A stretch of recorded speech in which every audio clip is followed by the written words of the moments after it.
Hi guys, it's Miss Fontaine. We're gonna just do a little more with the intercepts. So how can we find the x-intercept?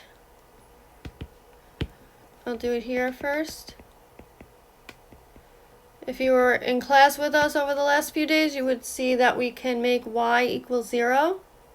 Because that means if y equals 0, it means it's going to fall on the x-axis, which is what we're looking for. We want to see where it's going to cut the x-axis.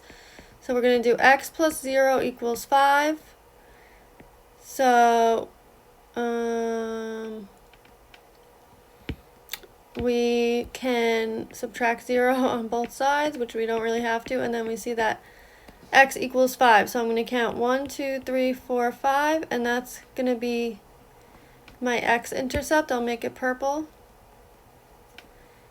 And now we could do the same for the y-intercept.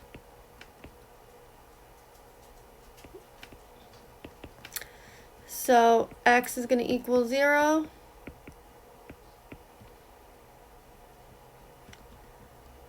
So again, we subtract 0 on both sides.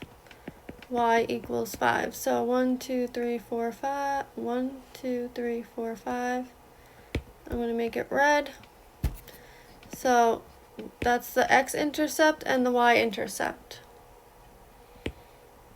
So I'm going to check that this is right by putting this in y equals mx plus b form. So I'm going to subtract x on both sides, and I'm going to get y equals negative x plus 5. So that's the equation of the line. So I'm going to put my line through here.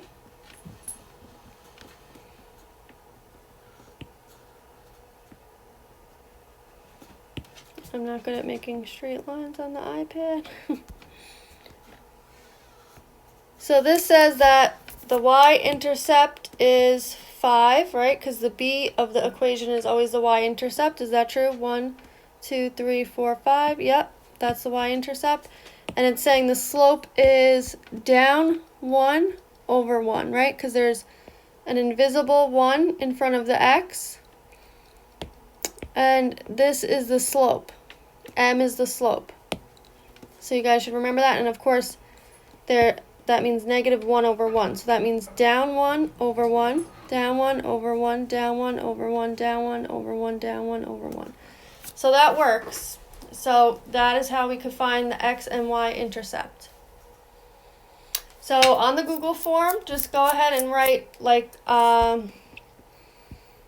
you can write it whichever way. There's multiple ways. So you can either write x equals 5 like we have here, once you work it out, and then you can write y equals 5 or whatever the answer is for the Google form.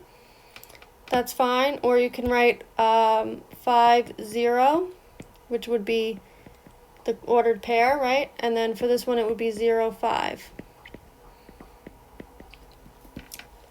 So whatever you want, it's probably easier to just write x equals y equals. So go ahead on the form if you need help. We'll be on Zoom for 10 minutes in the period, and of course you could email us.